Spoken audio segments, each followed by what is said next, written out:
Welcome to this edition of Cup Chat with Birding with Texas A&M AgriLife Extension Service. Join us as the team members highlight some of the great speakers we have scheduled for Warbler Week and some of the exciting new programs this fall. Hope you enjoy.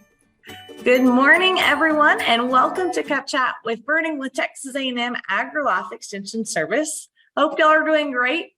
Liz, it's been a couple weeks since we've been on. Yes, our last Cup Chat was our recap from Rio Diablo birding camp, which was back in, it would have been back in June.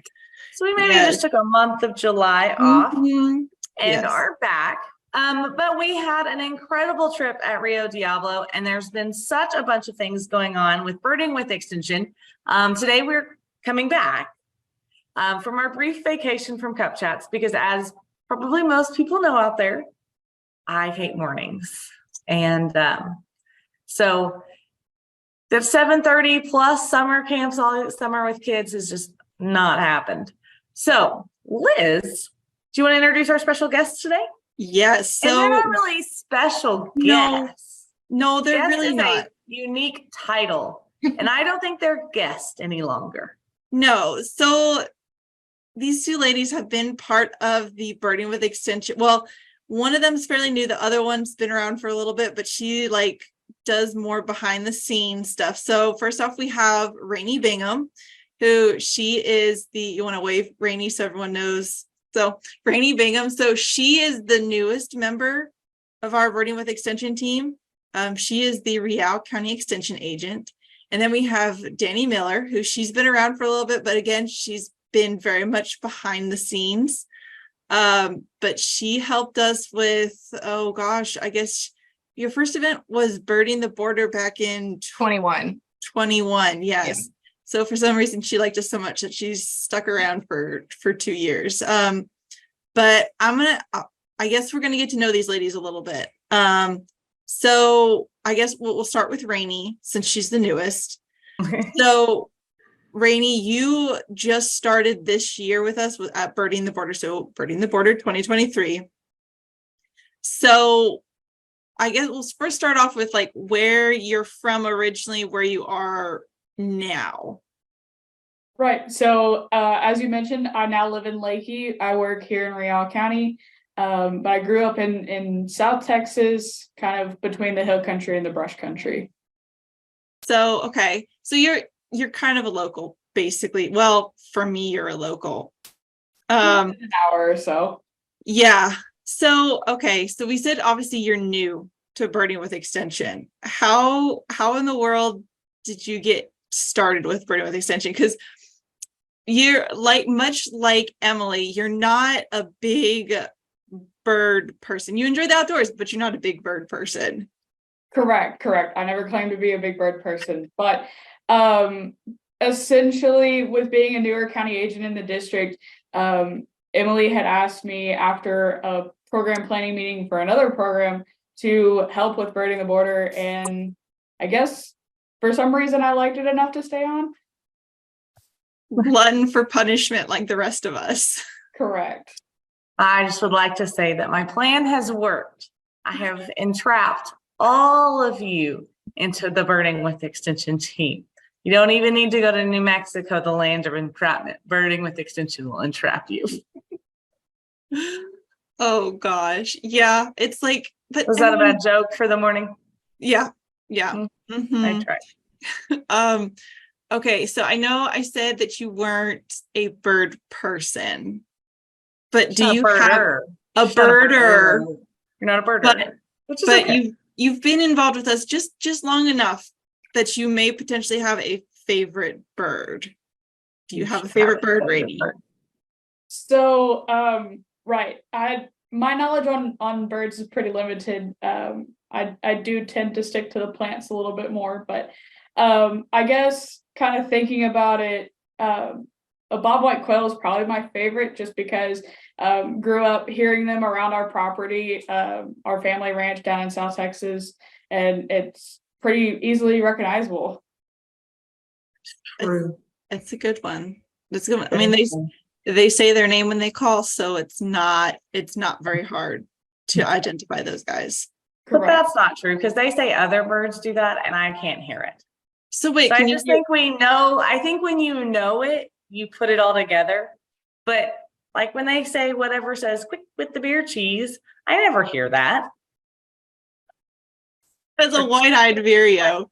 Yeah, Yeah, I know that. Quick with the beer check. I never hear that. Never ever. When I walk outside, do I go, oh, there's a bird saying quick with the beer check. I feel that. I feel like you have to know it to hear it. Yeah, it kind of helps a little bit, but that's when you just come up with your own. I forget Maureen. I got to see Maureen this past week, and I forget what she said she hears when she hears a wide-eyed Vera. But you do hear Bob White saying Bob White. I do. Okay. Now that I know it. Oh, okay. And my question is, do people who don't know it know? I don't think they do. I feel like we need to have an entire conversation about, is it mnemonics? Is that what it's called? 100%. Because I don't think Mnemonic devices. Yeah. I don't think if you don't hear it to know it, if you don't know it to hear it, you don't actually hear it.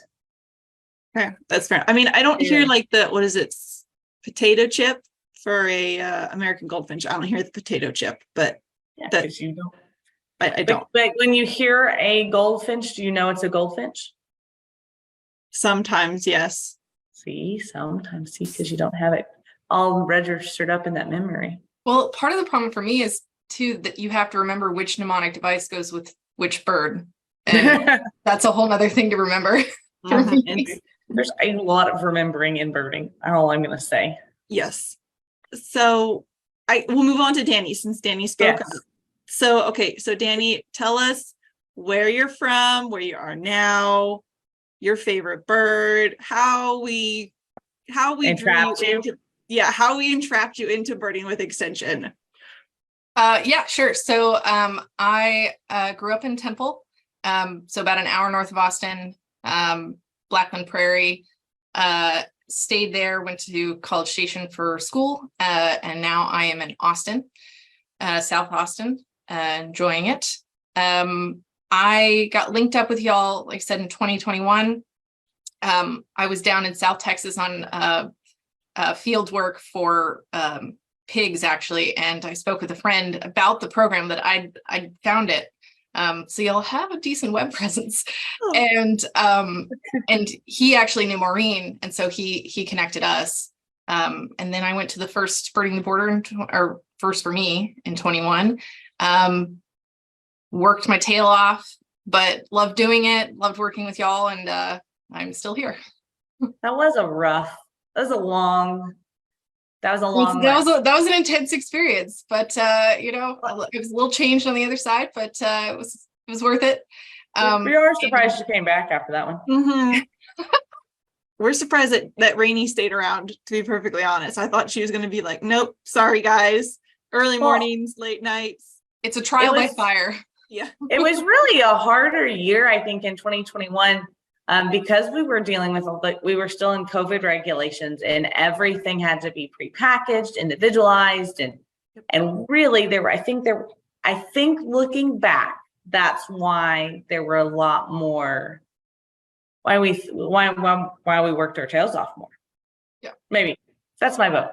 I'm going to blame it on that, and not that we just didn't know what we were doing in 2021. Yeah, no, it's a refinement process, though. We were fine. Yeah.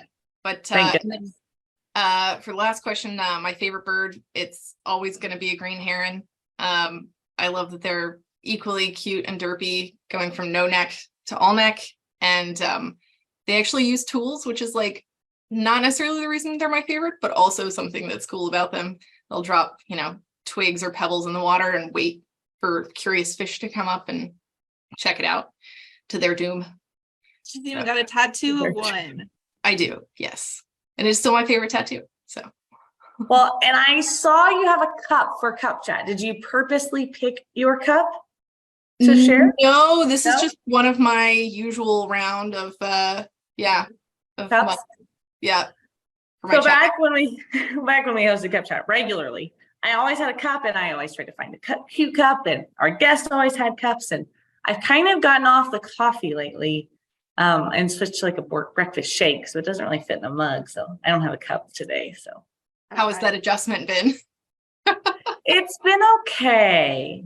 I'm hoping the lack of calories from my Starbucks caramel macchiato creamer that I must have with my coffee is making the biggest difference, though.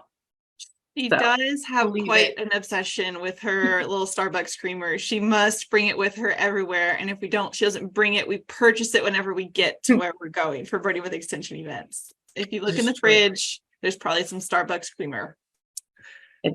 It always is there. But we have some exciting things to talk about coming up next week. With the new additions of our team members, we have just been busy behind the scenes working on a whole bunch of stuff. And I purposely wore this shirt today, which it really doesn't make sense because you can only see the front. But it is the only Birding with Extension shirt that has a warbler on the back. Ah. Yes, I got dressed with a purpose today because we're talking about Warbler Week. So I'm so excited. Danny has been working so hard. This is our second annual virtual birding seminar. Danny, tell us about Warbler Week. Oh, we're just gonna cold start there. Yeah, Okay. we're just gonna, I guess, we're just gonna Yeah. cold start. So I guess, why did we decide Warbler Week to start with? So I'll stay with that. I didn't choose Warbler Week. That was, I think, y'all's decision, but I think it's a great choice. Alliteration aside, it's a large group of birds, New World warblers, and they're largely colorful, charismatic. And I think one of the things also that people find fun about them is that a lot of them are migratory. So you get to anticipate when they're arriving and get excited about that every year, wherever you are kind of in the Americas. Yeah, I think Emily chose Warbler Week. She very much liked the alliteration of it. She's like, Warbler Week, we must. Yes, well, and warblers are my favorite birds. I don't think I knew this. I didn't know that. Yeah. So I actually have a to-do list to see all the warblers on, and I don't necessarily have to see them, but I want Birding with Extension to at some point see all the warblers off of my Merlin app and get a little check mark by all of them. Oh. So Warbler, we started with Hummer Week last year because Shark Week, there's nothing for birders. So we have Bird Week, but it's got to have a fancy name. So we had Hummer Week last year and Warbler Week this year. And Warblers probably because they're my favorite, but also because the alliteration. Let's just be very real. Let's be honest on that. We're gonna have challenging times next year thinking about what we're gonna do because Warbler does fit just perfectly. So I don't know. I felt like I had some decent ideas. I was driving to West Texas and I was just thinking, I don't know why, but I started thinking about stuff we could do next year. We will not be able to do the alliteration.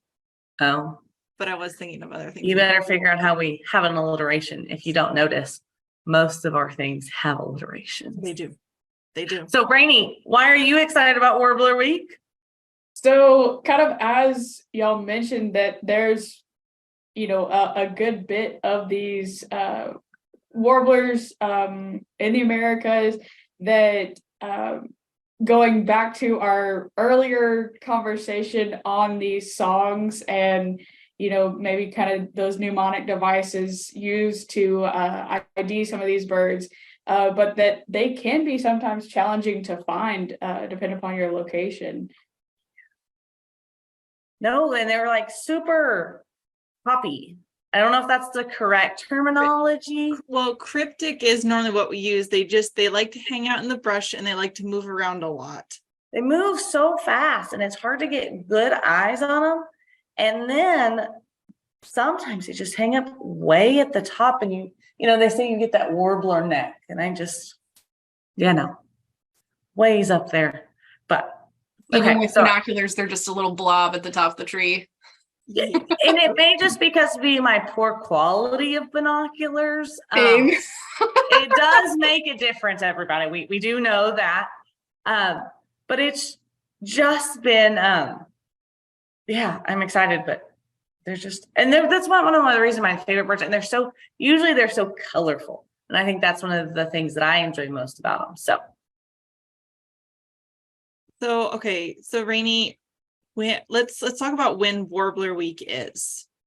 Yes, so it starts next Monday, the 14th of August, and it goes through the week, so through Friday. And there's a seminar each day. They start about noon Central Time and will last about an hour, but there are a couple days that we go a little bit longer. So Monday, the first day, should wrap up around 1:30.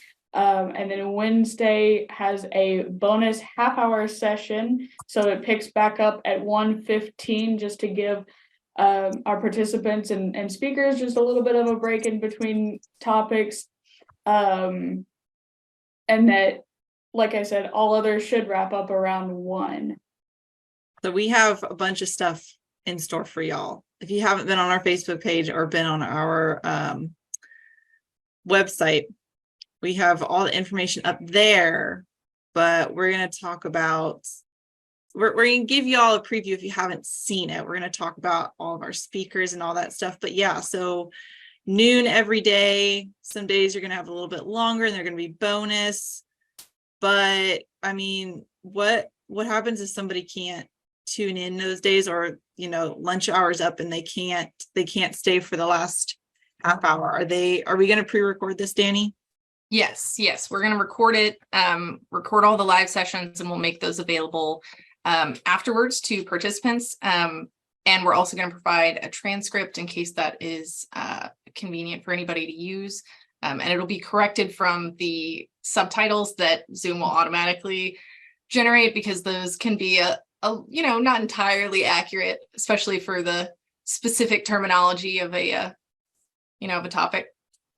Yeah, sometimes the transcripts can get a little bit comical. Yeah. Especially like you said, when it comes to like the scientific, the Zoom does not hear correctly. Yeah. Sure. Yeah. Well, I'm excited. Can we talk about the speakers just a little Yes, bit? we can move on to the speakers. We've kind of gotten the logistics out of the way. So yes, we can talk about speakers now. Okay, Jane, tell us what's in store. Okay, so first day we have Tom Stevenson, and he is the co-creator of the Warbler Guide book and an app as well, an interactive app. And I'm really excited about this one because I'm, you know, still kind of early in my time as a birding person and a birder.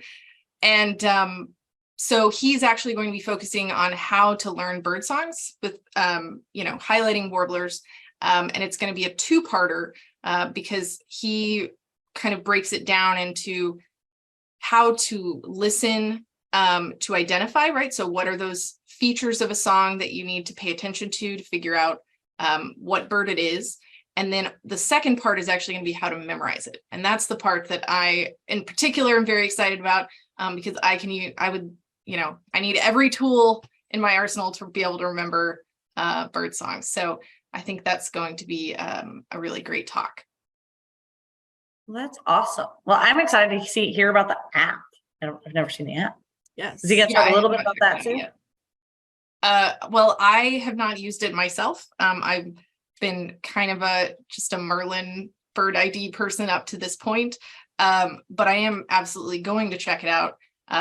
From what I've seen online when I was kind of trying to figure out, you know, who's going to be a speaker and what would work, it looked really helpful in terms of they've got a lot of visuals on even just the fine details of head coloration as well as body, different sexes, and just all those tips and tricks that, you know, can help you figure out which warbler or, you know, which bird, but which warbler it is out of the, you know, 118-ish or so, at least that are in the Americas. I know we have a smaller number in the US in particular, but that's still a lot of birds. So it is. All right. Well, and I'm excited for Tuesday. I will butcher his name. So Danny, I'll let you tell us who the speaker is because, you know, I can't pronounce anything. Everybody knows. Can't even. There's some bird names that I butcher royally. And so Danny, I'll let you introduce who our speaker is and I'll tell them everybody why I'm excited about them. Okay. So on Tuesday, we have Dr. Christopher Latuma, and he is the Associate Professor of Wildlife and Fisheries Resources at West Virginia University, but he is actually also an Aggie. He got his master's at the Legacy Wildlife and Fisheries Department at A&M. So, wow, fun fact there for the day, huh? You Yeah. know. So I'm excited because I think that the interesting piece for me is that he's doing research that calls for the best practices of improving habitat for some warblers and thrushes, but also looking at how that is working on forwarded private properties in West Virginia. So kind of brings that whole back to the birding with extension model where we're connecting our birders with our private landowners. And so he's doing that research to discuss how that timber harvest affects that habitat selection. And so how we can work together and do what's best and have best practices for the birds that we may not always expect that are the best. And so he's seeing favorable results that these birds are enjoying having a more open canopy and lower cover than old growth forests. And so they're actually choosing some of these private forested areas that are being harvested. And so we really see the mesh of agriculture and birding here. So everybody knows that's where my heart lies, is in the ag world. And so it's kind of how do we continue to mesh? And so I know timber is a very unique subset of the ag industry, but it is one, and it obviously directly affects our bird populations because birds like trees. So I'm excited. Thank you, Danny. Yes, Danny has just smashed it with the lineup this week, to be perfectly honest. I'm super excited about the whole thing, but I think so. Rainey, I think you're pretty excited about Wednesday's speakers. Yes, absolutely. So first of all, our first speaker is Julie Zickbus. She's an author, an artist, and a creator of the Warbler Fall.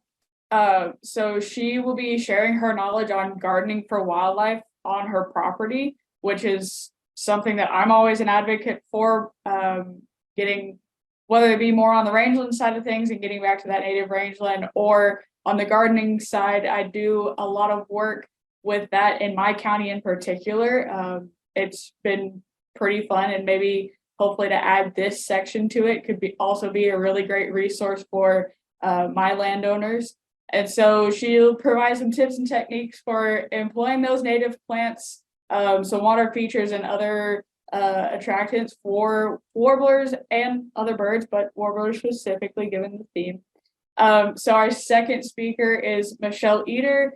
She's the owner and operator of Wild Birds Unlimited in Burleson, Texas. So she'll be giving some recommendations for preparing, placing, and maintaining feeders and water features that may attract these migratory birds, and specific tips for using the bark butter feeders. Well, and that's such an important thing, as we talk about enjoying them and providing those additional or supplemental food sources, is how can we target birds that we want? And how do you, my grandmother has bird feeders on her window, and I'm pretty sure all she sees are doves and cardinals, and so being very purposeful and thoughtful in how we want to attract our birds to our backyards and provide them those supplemental feed. So I'm excited about that one. And warblers as like a whole group are very hard to attract to feeders. There's, like you said, cardinals, doves, they're pretty easy to get to come to. Yeah, they're pretty easy to get to come to feeders. But there's other groups. It's like getting flycatchers to come to feeders is like impossible because they eat insects. Flies. Yeah, they eat flies and insects. They're very aptly named. They did a good job when they named those guys. But yeah, warblers are very hard. So I think a lot of people are going to be excited to see how they can get some of those elusive warblers to come in to their gardens and their feeders, make it easier so they can see some of those more rare species. And get a good look at them and maybe actually get a picture. We were discussing before, sure. I think before we ever got on about, it's hard to see warblers, and they're just, I'm excited. I'm excited about that one too. I'm going to jump, and I know to throw everything off here, but before we go any further, I just wanted to give a quick shout out to some of the people who are joining us. Miss Beth is joining us, and she was actually one of the winners of the Warbler Week giveaway that happened the last Warbler Week giveaway, and won some bark butter sponsored by Wild Birds Unlimited there in Burleson. So we want to thank them for that. Danny, do you want to tell us a little bit about any current, isn't there a current giveaway going on? Yes. You want to give the current giveaway? I know I'm jumping. I'm pretty sure I've jumped, but we'll come back. Okay. Just the current one. And then we can talk about the rest later. But she's jogged my memory. Yeah, so we have a giveaway going on right now on Facebook and Instagram. And so if you find the post that has a Lucy's Warbler on it, it says giveaway in big letters as well. And you can enter to win. There's just really liking and sharing the post, getting the word out, and then commenting by tagging your favorite birding buddy. You can enter to win another bark butter feeder provided by Michelle, as well as bark butter and sunflower seeds, because she says the seeds are more visible than the bark butter and it helps bring in birds from a distance. And so that's a really fantastic prize that we're so thrilled that she could donate. And that'll be open until midnight this Sunday. So right before Warbler Week starts, we'll have it open. So definitely check that out. Easy to enter. And it'd be exciting to win. I know Beth was thrilled to get hers, and I think she's going to put it up in time for the Davis Mountains hummingbird celebration that's happening late next week as well. So pretty cool stuff. Exciting. So who's next on our speaker list? That would be me. So, okay, so we talk about Wednesday. So Thursday, I'm really, really excited. So our Thursday speaker is Ari Rice, and he is from Texas Tech. So he's actually doing research on warbler hybridization, specifically the Virginia's warbler and the potential hybridization between Virginia's warbler and the Kalima warbler in the Davis Mountains. And actually, so I was out in West Texas last week, and the property that I was on or had visited, they had mentioned that somebody was coming out to do a hybridization study. And I was like, oh, that's funny. I was like, we're having somebody on about doing hybridization. And, they said the person was from Tech, and I didn't know that Ari was from Tech. And I was like, oh, so he's coming out here to do the research on the hybridization. So That's cool. I know it's a very small world. This whole wildlife field is a very, very small world. But yeah, so I'm super excited about that. He's also going to be discussing, evolution of the New World or New World. Oh my goodness. If I drank coffee, I would need coffee, but I don't. Yeah, but still say that 10 times fast. It's a little difficult. Maybe this is why I need to start drinking coffee. So evolution of New World warblers and why understanding that is important. So it's a very scientific oriented talk. So it's obviously kind of up my alley. But I think it's going to be absolutely fantastic. And I'm excited to see what he has to say about hybridization, because hybridization is very much a thing in warblers. It's pretty common. On the back of my shirt. Yes, it's on the back of Emily's shirt. I really should turn around so everybody can see. Oh yes, so Kalima warbler. So yes, there you go. Yep. So Kalima warblers. On. We hiked to see those. We went to hike to see those guys in Big Bend.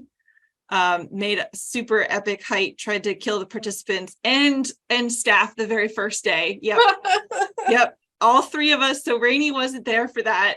You're probably very thankful you weren't there, Rainey. But Emily, Danny, and I go next year. We were very much taking up the rear, and we're like, why? Why do we do this? And then you see the Kalima, and you're like, this is why we do this. Yeah, it was worth it. But I have started going to the gym as a direct result of that experience. It's like I can't be like this anymore. So that brings up another great point, though, is that this Warbler Week serves as a fundraiser for Rio Diablo Birding Camp. That's another reason it's one of my favorite weeks. And so, Danny, tell us a little bit kind of how that works.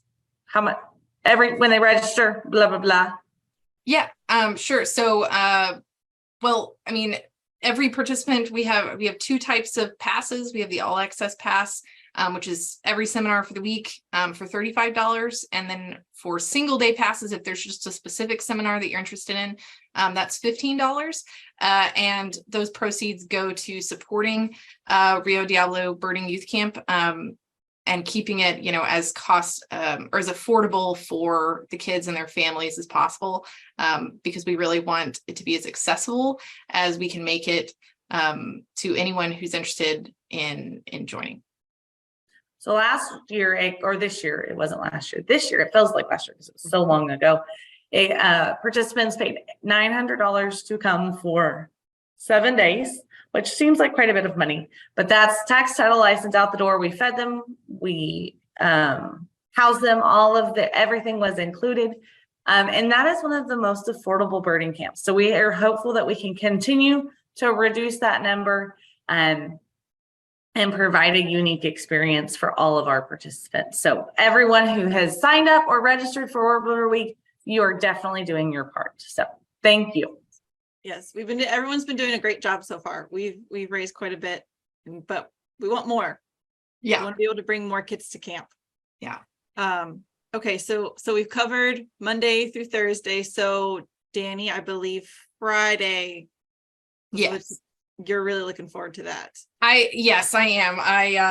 I got to see a talk by the same group, and actually the same person back in, I think, April, and just loved it and was excited to reach out to them. So Friday's speaker is going to be Purbita Saha, and she is one of the 5 founding members of the Galbatross Project, which focuses on essentially community science focused on female birds in particular, because they're often kind of overlooked in preference of, often the more colorful, noticeable males.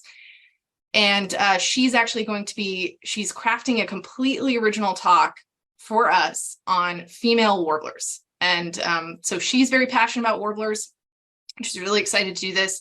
And she's going to be just talking about, all things female warblers, it sounds like, and it's going to be looking at, why is it important to make sure that we're also including female warblers, or female birds, but female warblers specifically, in things like research and again, like community science efforts and things like that. I know we had a little bit in our newsletter, this last edition, about golden wing warblers, and come to find out in their range down in South America, the females live at a lower elevation than males, right, in their wintering grounds. And so they are actually more affected by development, deforestation, all of that than males. But a lot of the times the research just kind of lumps both sexes into one group, right, the species, and then your males are more noticeable again. So anyway, that sort of thing, we're going to be talking about that, and then a little bit also on identification for female warblers, and how you can kind of pay attention to behaviors as well as sort of those more visual characteristics. I think that's epic. When you told me about the presentation that you had heard, I thought, how original and how unique to just focus on the female warblers, because you're right, it's something we often don't highlight and we don't think about. But if you just going to put it plainly, if we don't have any little female warblers, we won't have any baby warblers, and so we won't have more warblers. And so really giving them their time and attention is definitely well deserved. So excited about that. So I have seen, though, on social media, the What If Warblers Accessorize series. Danny, you want to tell us your crazy idea or vision of if warblers accessorized? Yeah, sure. Yeah. So my my friend and I, we've been wanting to start an art account for a while, just kind of for funsies. And I had that kind of swirling around in my brain. And then I was thinking about ways that we could promote Warbler Week, get the word out. And I follow a couple of artists on Instagram.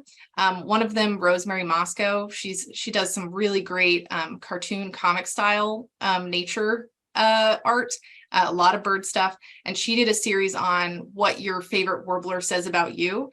It's pretty hilarious. It's great. Check it out. And so I had that also kind of up in there. And I was looking at warblers, like I was just looking at pictures of warblers thinking, what can I do? And I came across actually a Canada warbler, and somehow just popped in my brain that the males look like they're wearing a necklace, right? Like one of those chandelier festoon type necklaces. And I had that in my head, and I was like, so yeah, I envision some warblers have distinct enough characteristics that you could translate that to a human clothing item or accessory. And that was born. And then the yellow rumped warbler is one that I really enjoy. I think a lot of people enjoy. And it's like, clearly if they were going to accessorize, they'd be wearing a yellow fanny pack, Fanny packs are very much in again, which yes, I don't understand it. I don't know how I feel about this. I really, really don't. They needed to stay in the 90s, dating myself very much, but no, I mean, I'm the same way. Like I have not thought about a fanny pack in a while. And then I started seeing them again along with like bucket hats. And I was like, yeah, all right, we're circling around. We are old enough now that what we grew up with is coming back in fashion. As long as it's not those windbreakers, the color block windbreakers. Oh, those were bad. I don't need any more of those. I don't even need one of them. Yeah. Oh, those were rough. Well, and just the windbreaker fabric, it was just so much. It's just without even all the colors, I just don't need the windbreaker fabric. So glad we've advanced. Yes. And so I have 3 out now, and I'll be posting another one before Warbler Week starts. So definitely check that out. That one has a male and a female pair. So I'm very excited because they have, they're not matching accessories, but they are the same type of accessory. So I'm very excited for that one. So I post those on Birding with Extension to help promote Warbler Week. And then I also have my personal art account with my friend that's called Flora and Faunatic. So that's just kind of a play on flora and fauna fanatics. But yeah. And we should see more stuff from y'all. Like I do envision at some point I will get a Warbler accessory t-shirt, right? That would be fabulous. Yes, I think that would be like fantastic. With all of them with their little accessories on the back and like a little square. Yeah, I did think about like a poster kind of thing to start, but a t-shirt would be great. We can just I'm in on the t-shirt. Jump to t-shirts. Everyone loves t-shirts. Everyone loves collecting t-shirts. That's true. You can never. Who doesn't wear living t-shirts? Well, Danny, what's been your favorite one to create? I think my favorite was the Wilson's Warbler. So I brought that up with, I don't remember if it was one of y'all, I know with another friend, and they were like, oh, it's clearly a toupee on the male, right?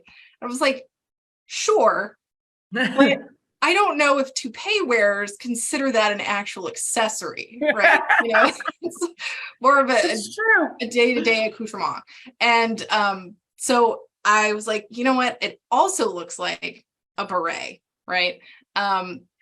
So I gave the little guy a beret, and I think that one's my favorite just because he can pull it off really well. The Wilson's Warbler, I cannot.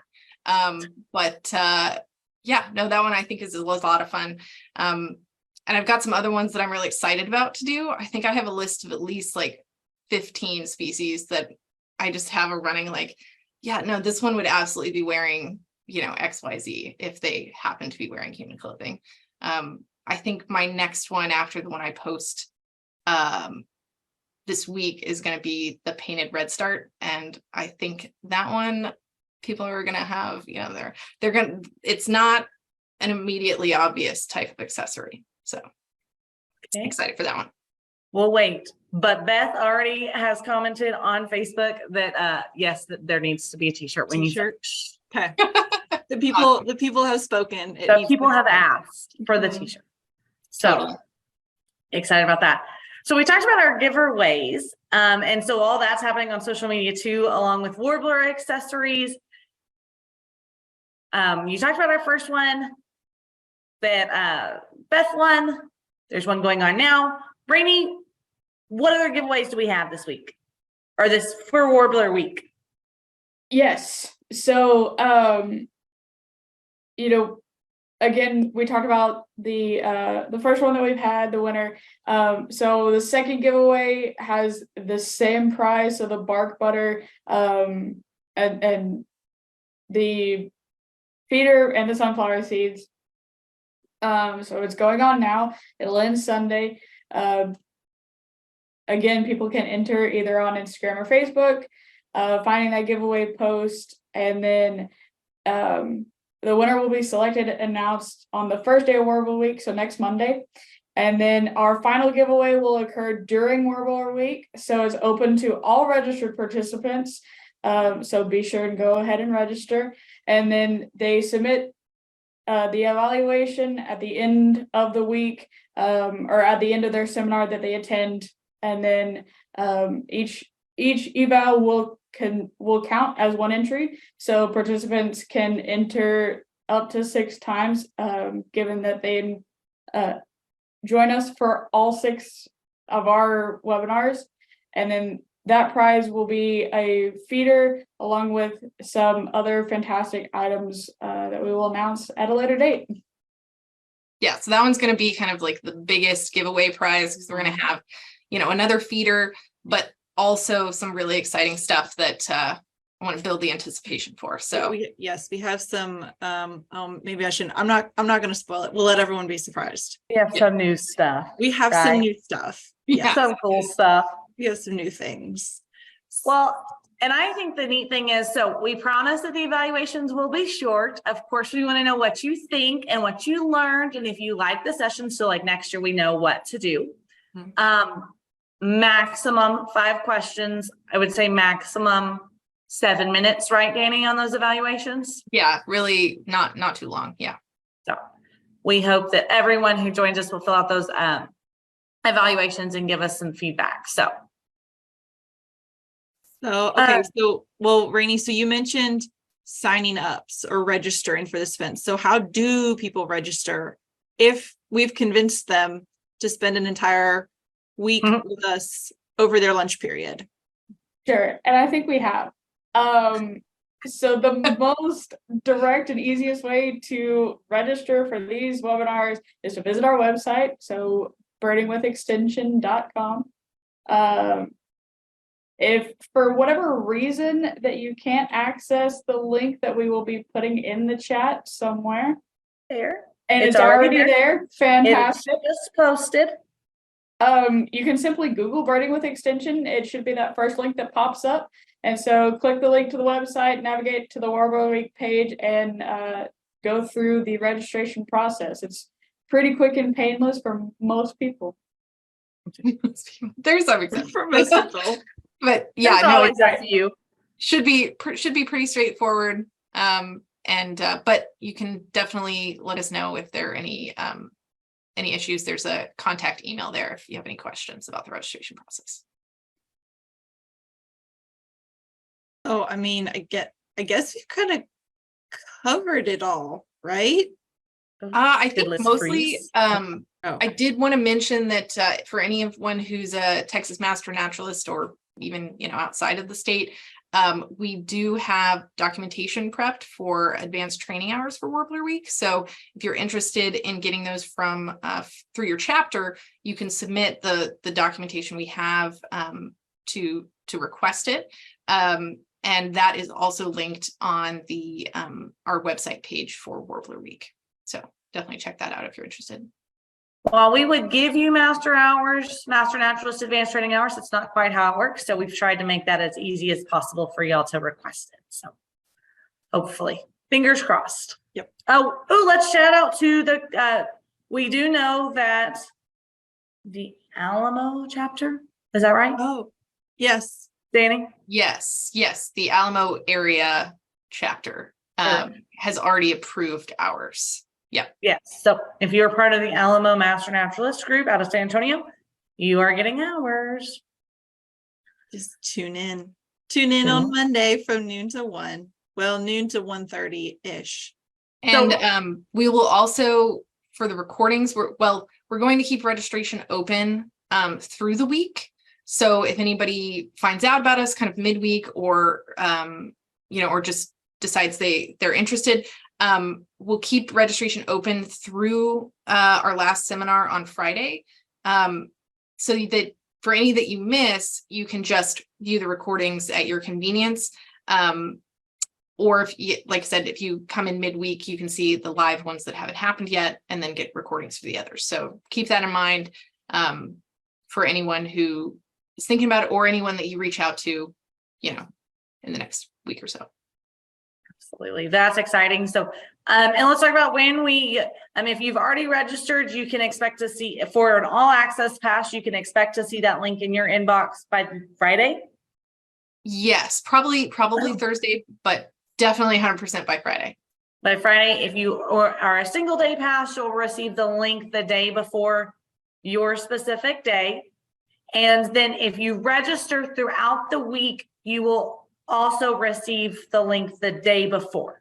Yes. The day after, you will try to get you the link as soon as possible, but at minimum the day before that you register or the next session. So we'll be busy little emailers. Yes, absolutely. Yes, we will. So, well, I do know that all of you girls have been up to a lot of other planning. So Rainey, you want to share some other new Birding with Extension program plans that we've got going on in the works? Yes, ma'am. Absolutely. So we are bringing a Learn to Bird program to Real County, to the big city of Leakey, Texas. So it'll be November 3rd through 5th here in Leakey. And so if you know of anyone who might be interested in a beginner birder program, so kind of a birding 101, as a lot of extension folk like to refer to some beginner programs. We'll be posting more information about it soon on the website, on social media. So definitely get the word out to those people who you think might be interested in taking that first step into this. And it sounds really exciting for me, and I'm glad to be bringing it to this county, to the Hill Country. And hopefully it'll be a great program for everybody. And it's not just for beginner birders. Like, even if you just want to work on your ID skills, this is for you, because we're very much it's geared towards people that are new to birding. So we're just gonna take it very slow with ID skills and really work on your ID skills. So even if you're trying to get better at birding, this is also for you, because we're gonna take it. It's gonna be very slow paced. Yeah. So yes. It's gonna or another great thing to think about here on if Learn to Bird is right for you. If you are a beginner birder, but you know your local birds really well and you have never traveled to bird, this is a great first baby step birding experience. We'll have Barbara Perkratz will be our guide. And so she's a great teacher, and it has that educator background. And so she's going to guide at a slow pace, but also to help you understand and learn how to learn new birds. So if maybe you're a very experienced birder in your area, but you haven't traveled outside, you haven't learned birds outside of your area, this is a great way to see new birds in the Hill Country, kind of South Texas-y region. But also a great way to kind of take that step of traveling into birding and see if you like it with a very short, compact, casual type birding experience. Yeah, it's just a weekend or even part of a weekend, and it'll also be a small group setting. So we're going to have a max of 13 people. And so you'll have a lot of time to be able to interact with the guide, staff, and we'll all be able to help on those birding basics. Yeah, I'm not sure that they want to interact with us too much, but we are a lot of fun. We are. Yeah, we're a little awesome. weird. We're a little weird, but we're a lot of fun. I'm not weird. Quirky. don't. Quirky. Well, you have to be when you're waking up people at 7:30 in the morning to cup chat. And this has been the longest cup chat ever. So we are wrapping it up, guys. I'm sorry it's been long, but there was so much to talk about in Warbler Week. And so last and finally, we're excited about Learn to Bird. We're excited about Warbler Week, but we have relaunched the quarterly newsletter, The Flycatcher. We launched that a couple of years ago. Really weren't devout, but now we are excited to have our new team members on board who are now dedicated to making sure the Flycatcher comes out quarterly. And so if you know me, I can talk all day, but put me in front of a computer to write something and it doesn't go very well. I can plan everything except for the newsletter. And so we're so excited. Danny is going to take those on. So scroll to the bottom of the page, fill out your name and email, and click subscribe of our homepage, and you will receive the latest newsletter edition in your inbox that just came out recently, and then every issue, all the future issues that we have. So final thoughts. Do you want us to, I vote we say our favorite warbler. So send us off and get ready for Warbler Week. All right. See, okay, this is a very biased question because you already have your favorite warbler. I haven't thought about it yet. Oh, okay. Okay. Okay. So you go first. I go first. Okay. Yeah. I mean, I have to say yellow-rumped warbler because of the fact that they're called butterbutts, and I just think it's the cutest little thing ever. And I hope I didn't steal anybody's. You did not. But I mean, I would say they're probably maybe one of the easier warblers to see. I like that. I like that about them. So yes, I like yellow-rumped warbler, aka butterbutts. I have mine. So it's recent change. I saw my lifer painted redstart actually in Big Bend with was it Big Bend? Yeah, with Big Bend, with Rio Diablo birding camp. And I had never, like I said, never seen it before.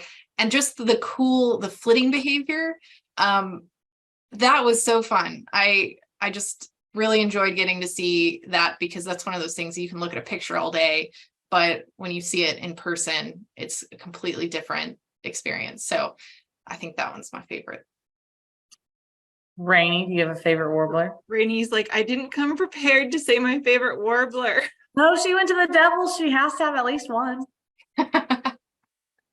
Right. You would assume that. I will give my answer that I was prepared to say for my favorite if warbler is accessorized, which was the yellow rump. So yes, it very like what Liz said, just to echo on the spottability of the bird. Gotcha. Fair enough. Okay, so I have kind of a weird one, and I think it's kind of odd. So we see the tropical and the hybrid perula a bunch at Devil's River, and I just don't ever feel like I see enough of the northern perula. And so I love the bluish gray, and then the dark necklace. So I'm gonna go for the northern perula as my favorite one that I don't see enough. That's not quite like the whole answer, but that's what I'm thinking of. So, and I will say that one will be accessorized. In fact, it better not be a night. Has some clear. No, it is not. It is not. Ooh, it is in fact a little bow tie. Ooh, yeah. Fancy. Well, thank you everyone for joining us. I'm excited to see the rest of the Warbler Week accessorized, and I really think I just have the vision like 9 warblers in a grid format on the back of a t-shirt with this cute little font that says if warblers accessorized. So if you need help, let me know. But I would like one. Okay. Oh, Barbara, like the cerulean warbler. Ooh, I do love that one.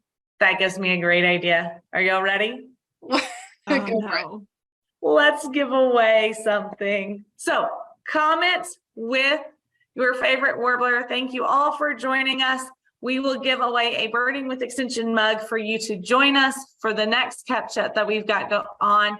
And we will send you a new Birding with Extension mug. So comment if you're joining us with your favorite warbler and get ready for Warbler Week. Register today. We can't wait to see you. Thank y'all so much. Any final thoughts, everybody? Oh, real quick. So our next cup chat will be on the 30th of August. We'll be talking about weasels of Texas. So it's our Beyond Bird topic. So yes, I'm super Weasels. excited about this one, but Okay. just wanted to throw it out there. Okay. Well, I'm more excited about Warbler Week. Sorry about you, but we'll have fun at that cup chat too. So thank you, everyone. Thanks for joining us. And we will see you next week for Warbler Week.